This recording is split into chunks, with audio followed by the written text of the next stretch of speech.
Hi friends, मैं राजेश कुमार, सहारा India, Madhepur. अब मैं आप लोगों से एक बात कहना चाहता हूं जो सहारा इंडिया से ही रिलेटेड है। 1978 ईस्वी में इस कंपनी का आरंभ हुआ गोरखपुर से। बाद में इसका हेडक्वार्टर लखनऊ आ गया और 1978 से आरबीआई के अंदर में ये रहने वाली कंपनी 1999 मतलब 96 तक 1996 तक आरबीआई के अंदर में रही और 96 के बाद इसे आरबीआई से हटना पड़ा मजबूरीवश, जिसको भारत सरकार के सेबी विभाग से इसको रजिस्ट्रेशन लेना था और इसने सहारा इंडिया का रजिस्ट्रेशन सेबी विभाग से करवाने के लिए गया, किंतु वहाँ रजिस्ट्रेशन नहीं किया। फिर बाद में सोशल वेलफेयर डिपार्टमेंट से, भारत सरकार के ही सोशल वेलफेयर डिपार्टमेंट से इसका रजिस्ट्रेशन किया गया और उसका नाम रखा गया Sahara India real estate corporation limited और Sahara India housing investment corporation limited. इन दोनों कंपनियों में जब कंपनी ने लगभग 16-17 हज़ार का कलेक्शन कर लिया तो सेबी को याद आया कि नहीं, ये तो स्कीम मेरे अंदर आता है। पहले सेबी ने रजिस्ट्रेशन से मना कर दिया और फिर बाद में उसको अपने अंदर मानने लगा और इस पर ढेर सारे प्रतिबंध लगाने शुरू कर दिए और बाद में निर्णय ये हुआ कोर्ट में कि नहीं, 18,000 करोड़ और प्लस इंटरेस्ट मिलाकर 24,000 करोड़ रुपया सेबी को दे दिया जाए और उसके पश्चात ही फिर कारोबार किया जाए। अब यह पैसा सेबी को चला गया है और आज तक पैसा वापस नहीं आया है, जिसमें सुप्रीम कोर्ट की भी भागीदारी है कि उसके निर्णय के आधार पर अगर कोई भारत का व्यक्ति बात नहीं मानता है तो उसे जेल होता है, लेकिन सेबी ने आज तक बात नहीं माना। इसका कोई कुछ भी किसी ने नहीं देखा। अब इसमें भारत सरकार संलग्न हुए हैं, कुछ न कुछ इसका निराकरण निकलेगा। अब इसमें है क्या कि जब तक आरबीआई के पास यह कंपनी थी तब 1995 ईस्वी में एक आरएनबीसी रेजिडुअरी नॉन बैंकिंग एक्ट निकाला गया था, जो सहारा इंडिया सबसे पहले मानकर रजिस्ट्रेशन करवा लिया, जिसका असर उस समय के सबसे सशक्त कंपनी पीयरलेस पर भी पड़ा और उससे भी रजिस्ट्रेशन करना पड़ा। उस समय में इस दोनों कंपनियों को छोड़कर लगभग 42,000 कंपनियां बंद हो चुकी थी, बंद करवा दी गई। बाद में फिर इसे भी अपने नियमों में कुछ संशोधन करके सहारा इंडिया को सोशल वेलफेयर डिपार्टमेंट से के अंतर्गत लाइसेंस लेना पड़ा, जो सेबी के विवाद में आ गया। अब उस विवाद के कारण आज हमारे डिपॉजिटर तरस रहे हैं पैसा के लिए, जबकि कई बार उनका भुगतान हो भी चुका है और विशेष रूप से डेली के खाताधारी जिनको ब्याज सबसे कम मिलता है, ऐसे लोगों को हम लोग पैसा देने में सक्षम नहीं हो पा रहे हैं। उसका सबसे बड़ा कारण है कि सेबी के पास 24,000 करोड़ रुपया जमा है, जो सुप्रीम कोर्ट के निर्णय के पश्चात भी वापस नहीं आ रहा है। अब इसमें सबसे बड़ा दोष हम तो समझते हैं कि सरकार का है कि आज विजय माल्या किसी भी कंपनी से पैसा लेकर फरार हो गया, कुछ भी नहीं हो रहा है। आज नीरव मोदी या अन्य कई ऐसे करोड़ों अरबों रुपया घोटाला करके ले जा चुके हैं, कोई अंतर नहीं पड़ा। सहारा इंडिया ने आज तक जो कुछ भी किया देश हित में किया, कंपनी हित में किया। किसी ने भी अपने नाम से किसी कंपनी का रजिस्ट्रेशन नहीं करवाकर कोई पैसा हड़पने का कोई षड्यंत्र नहीं किया, फिर भी इस पर केस चल रहा है। तो एक श्लोक मुझे याद आता है कि यथा चतुर्भिः कणकं परीक्षते निघर्षण छेदन ताप ताउने। यानी इसका अर्थ है कि आप अल्युमिनियम की परीक्षा नहीं कर सकते, लोहा की परीक्षा नहीं कर सकते। परीक्षा किनकी होती है? तो स्वर्ण की, सोना की। क्यों? क्योंकि उसको देखना पड़ता है कि यह असली है या नहीं, अच्छा है या नहीं। और आज सहारा इंडिया परिवार इसी दौर से गुजर रहा है कि निघर्षण छेदन ताप तौने, सोना की पहचान करने के लिए उसे रगड़ना पड़ता है, काटना पड़ता है और तभी अगर संतुष्टि नहीं हो जांच करने वाले को तो आग में धिपाना पड़ता है। तो आज यह कंपनी निघर्षण, छेदन, ताप ताउने तीनों प्रक्रिया से गुजर रही है। और मैं तो ये कहूँगा कि यह गुजर चुकी है, फिर भी अभी तक जांच करने वाले को यह नहीं पता चल पाया कि वास्तव में सहारा इंडिया प्योर है, प्योर गोल्ड है। इसके लिए हम लोग भी इतना दोषी हैं कि अन्य संस्थानों के तरह, किसान आंदोलन के तरह या सीए प्रोटेक्शन के तरह हम लोग इसका प्रोटेस्ट नहीं कर पा रहे हैं। छोटा मोटा प्रोटेस्ट किए भी जिसका सार्थक कुछ परिणाम नहीं आ रहा है। और अभी के समय में एक एक व्यक्ति जब परेशान है तो याद कीजिए उस दिन को जब 73 दिन का नेशन वाइड लॉकडाउन लागू हुआ था। 73 दिन तक किसी को कहीं निकलने नहीं दिया गया। कोई अगर रोड पर निकलता था तो पुलिस मारती पहले थी, पूछती बाद में थी। परिणाम स्वरूप हम लोग कहीं कलेक्शन में नहीं जा पाए। और दुकानदारों की व्यवस्था ये है कि वो लोग अपने दुकान को खोल नहीं सकते थे।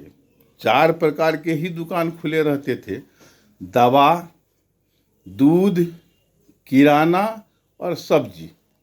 बाकी कपड़ा क्या हो, मनिहारा हो, रेडीमेड हो, स्टेशनरी हो, सोना चांदी का हो, हार्डवेयर हो, कुछ भी हो, सभी दुकानों को बंद कर दिया गया। परिणाम स्वरूप हम कलेक्शन नहीं ले पाए और वो कलेक्शन नहीं दे पाए, जिसका परिणाम आज हम भुगत रहे हैं। हम डेली खाताधारियों से आग्रह करना चाहते हैं कि यह बैंक आपका है और आपके द्वारा ही संचालित है, क्योंकि डेली के खाताधारियों को जितना पैसा ब्याज नहीं मिलता था उतना अधिक वहाँ से कलेक्शन होता था। और कलेक्शन के क्रम में हम लोग उस पेमेंट को सुचारू रूप से संचालित करते थे। हम लोग क्या हैं? हम लोग तो मैनेजर हैं, मैनेज करते हैं। हम एजेंट हैं, हम कलेक्शन करके लाते हैं। मैनेजर है ब्रांच में, मैनेजर उसे मैनेज करते हैं। इसी में से कुछ फंड पेमेंट करना, कुछ फंड कमीशन में जाना, कुछ सैलरी में जाना, जो बचा कंपनी को प्रति माह भेजा जाता था। हम ये नहीं कह सकते कि यह दोष डेली के जमाकर्ताओं का है कि डेली के जमाकर्ताओं ने डेली का खाता खुलाना बंद कर दिया इसलिए ये स्थिति हुई। यह नहीं कह रहा हूँ, किंतु यह दोष एक यह भी है कि डेली के जमाकर्ताओं के द्वारा जो खाता पूर्ण होने के तत्क्षण खुल जाया करता था, आज वह पूरे 2 वर्ष होने को जा रहा है। आज दिनांक 4 फरवरी 2022 आ चुका है और 21 मार्च को लॉकडाउन लगा था। अब सोचिए कि हम 2 वर्ष पूरा करने जा रहे हैं और 2 वर्ष में हमारी स्थिति कहाँ से कहाँ चली गई। हम लाखों का भुगतान एक चेक से किया करते थे और आज हम 10,000 5,000 के भुगतान के लिए तरस रहे हैं। और हमारे जमाकर्ता 10,000 5,000 भुगतान लेने के लिए बाध्य हैं, वो भी समय से नहीं मिल पाता है। हम माननीय उच्च न्यायालय को, सर्वोच्च न्यायालय को, सरकार को, माननीय प्रधानमंत्री मोदी जी को या फिर अमित शाह जी को या फिर निर्मला सीतारमण जी जो हमारे वर्तमान वित्त मंत्री हैं, इन लोगों से आग्रह करना चाहते हैं कि इस मामला को कुछ इंटरफेयर करके हमारे डिपॉजिटर जो 10 रुपया 20 रुपया जमा करने वाले थे प्रतिदिन के हिसाब से, निश्चय ही वह करोड़पति नहीं थे।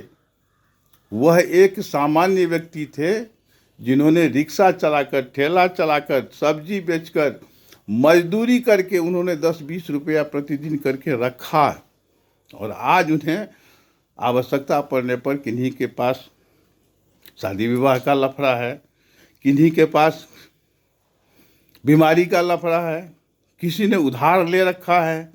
और आज हम इस स्थिति में हैं कि उनके अच्छे बर्ताव, बुरे बर्ताव को भी सहन करते हुए विवश हैं कंपनी स्तर पर कि हम बैठकर केवल उनकी बातों को सुन सकें। और जिस प्रकार से हम उन्हें सेवा प्रदान किया करते थे, आज हम सेवा देने में इतने अक्षम हो चुके हैं कि लोग अब कहने लगे हैं कि क्या सहारा इंडिया था और क्या सहारा इंडिया हो गया। मित्रों, आप लोग घबराइए मत, कंपनी भी बंद नहीं हुई है और कभी बंद नहीं होगी, क्योंकि स्वयं सुप्रीम कोर्ट ने यह जजमेंट कर लिया है कि अब सहारा इंडिया बंद नहीं होगा, क्योंकि इसकी देनदारियों से 3.5 गुना अधिक इसके पास संपत्ति है। संपत्ति पर रोक लगा हुआ है, जिसके कारण हम तो नहीं बेच सकते, लेकिन सरकार और सुप्रीम कोर्ट तो स्वतंत्र है कि उसको बेचकर भुगतान करे। अगर मेरा 24,000 करोड़ रुपया सेबी में जमा है, अगर उसे सिक्योरिटी मनी के रूप में ही रख दिया जाए, और सरकार से यह निवेदन मैं करता हूं कि वो सहारा इंडिया के संपत्ति को बेचकर, जैसे विजय माल्या के संपत्ति को बेचकर, नीरव मोदी के संपत्ति को बेचकर सरकार ने बैंकों की भरपाई की, फिर सहारा इंडिया को क्यों नहीं भुगतान हो रहा है? सहारा इंडिया का वहाँ के जमाकर्ता क्या इतने ही दोषी हैं कि उन्होंने 10 रुपया, 20 रुपया, 100 रुपया, 500 रुपया प्रतिदिन करके जमा किया? इसमें से कुछ नेता लोग कहते हैं हमसे पूछ के जमा किया, तो हमने उनको जवाब दिया कि भैया आपसे पूछ के हमने रजिस्ट्रेशन करवाया था, और आपसे पूछकर ही सेबी ने हमारा रजिस्ट्रेशन किया, या आरबीआई ने रजिस्ट्रेशन किया, या भारत सरकार के किसी भी विभाग ने क्या आपसे पूछकर किया था? और आपसे पूछकर कोई स्टेट बैंक में जमा करता है क्या? आपसे पूछकर कोई पंजाब नेशनल बैंक में जमा करता है? जिस सेविंग अकाउंट खाताधारियों का 1 लाख रुपया सुरक्षित हुआ करता था, आज माननीय प्रधानमंत्री मोदी जी ने उसे 5 लाख कर दिया। उसे फैसिलिटी मिले क्योंकि वह सरकार का अनुषांगिक क्षेत्र है, वह जनता से पैसा लेकर सरकार को देता है। तो क्या हम जनता से पैसा लेकर पाकिस्तान सरकार को देते हैं? क्या हम जनता से पैसा लेकर इंग्लैंड के सरकार को देते हैं, चाइना के सरकार को देते हैं? ऐसा नहीं है मित्रों, हम लोग लड़ाई लड़ रहे हैं आपके लिए। दोष हमारा यह नहीं कि हम आपसे पैसा लेकर सहारा इंडिया में जमा किए, दोष हमारी व्यवस्था का भी कुछ है कि हमारे जो उच्च प्रबंधन में बैठे हुए लोग हैं, वो लोग उतने सक्रिय नहीं हैं जितने सक्रिय होना चाहिए। आज भी पैसे देने वालों का अभाव नहीं है, और न ही जनता में विश्वास का कोई अभाव है। सहारा इंडिया से किन्हीं को अविश्वास नहीं है, बल्कि सिर्फ और सिर्फ असंतोष होने के कारण आज ये सहारा इंडिया की ये स्थिति है। अगर समय पर भुगतान हो गया होता, या नहीं भी हुआ, समय के पश्चात भी 2 महीना 4 महीना में किस्त वाइज करके अगर कमांड ऑफिस से भुगतान हो गया होता, हमने एक सुझाव दिया था कमांड ऑफिस को कि हम सभी खाताधारियों का बैंक अकाउंट नंबर, उनका सारा प्रपत्र जानकर, IFSC कोड, सब कुछ, रेवेन्यू स्टाम्प, टिकट वगैरह सब कुछ लगाकर अगर हम आपको दे देते हैं, आप कमांड ऑफिस से उनके अकाउंट में पैसा ट्रांसफ़र कर दीजिए, 10 किस्तों में उसका पैसा ट्रांसफ़र कर दीजिए। आज तक सबका पैसा मिल गया रहता और सब जगह से हमको खाता मिलता, सम्मान भी मिलता। आज खाता मिलना तो बंद, सम्मान भी मिलना बंद है। बदले में पैसा बंद, अपमान चालू। हमारा क्या दोष है भैया? हमने क्या अपराध किया है? हम आपसे पैसा लिए, कंपनी को दिए, बिना कंपनी को पैसा दिए वो तो रसीद पासबुक नहीं दे सकता था। हम अपने नाम पर थोड़ी मांगे थे कि भैया दीजिए आप हमको, हम पैसा अपने परिवार में लगाएंगे। हमने या LIC के एजेंट ने, या पोस्ट ऑफिस के एजेंट ने, या बजाज एलियांज हो, बिरला सन लाइफ हो, कुछ भी, कोई भी कंपनी हो, कोई भी एजेंट घर नहीं ले जाता है पैसा जमा करता है बैंक में, और बैंक ही उसका भुगतान करता है। अब थोड़ा सा सोचिए कि हम 2 रुपया कमाने के लिए आपके दरवाजे तक गए थे, हम भुगतान करने की स्थिति में हैं? नहीं है। कहने का अर्थ ये है कि यदि आपका धैर्य नहीं रहता तो हम लोग अब तक सुरक्षित नहीं रहते। यह धन्यवाद के पात्र हैं हमारे सम्मानित जमाकर्तागण कि वो धैर्य कर रहे हैं, और हमारा विश्वास भी वो जीते हुए हैं, और उनका विश्वास भी हम जीते हुए हैं। अंतर यह है कि समय की कुछ प्रतीक्षा है, उस समय की प्रतीक्षा आपको भी करना होगा, हमको भी करना होगा। सहारा इंडिया भविष्य में न तो कभी बंद होगा, और न ही आपके भुगतान में कोई अनियमितता होगी। हाँ, कुछ विलंब हो रहा है, जिसके लिए हम समस्त सम्मानित जमाकर्ताओं से क्षमा प्रार्थी हैं, बार बार क्षमा प्रार्थी हैं कि आप लोग धैर्य किए हुए हैं, तो कुछ और धैर्य कीजिए। इसके बाद हम एक दूसरा वीडियो बनाने वाले हैं जो आप लोगों तक पहुंचेगा, तो उसमें आप और क्लियर हो जाएंगे कि सहारा इंडिया कब और कैसे भुगतान करेगी। तब तक के लिए धन्यवाद। मेरा चैनल सहारा राजेश या राजेश सहारा करके आप ढूंढ सकते हैं। लाइक शेयर करना हो मत करिए, नहीं करना हो मत करिए, करना हो करिए, यह तो आपके अंदर की बात है। किंतु मैं आप लोगों से इसलिए ये बात कर रहा हूँ ताकि आप वस्तु स्थिति को समझ सकें और हम लोगों पर कुदृष्टि न करके, वैमनस्यता न करके आप कुछ सहयोग करें, ताकि हम लोग शान से आपके दरवाजे तक जा सकें, सम्मान से आपसे बात कर सकें, निर्भय होकर हम आपसे बात कर सकें।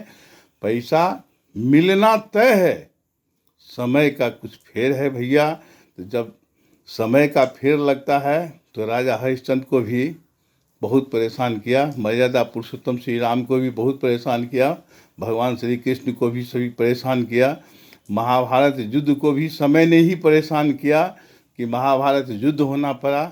इसलिए आप लोगों से पुनः क्षमा प्रार्थी, बार बार नम्र निवेदन कि आप लोग कुछ धैर्य बनाए रखें और इसी प्रकार बनाए रखें। खास करके मैं उन दैनिक जमाकर्ताओं को बार बार आग्रह नम्र निवेदन करना चाहता हूं कि आप लोग अपना दैनिक खाता अवश्य चालू रखिए। अगर पिछला भुगतान नहीं हुआ है वह भी होगा, क्योंकि आपका दैनिक खाता ही हमारे सहारा इंडिया का आधार था, है और रहेगा। नमस्ते।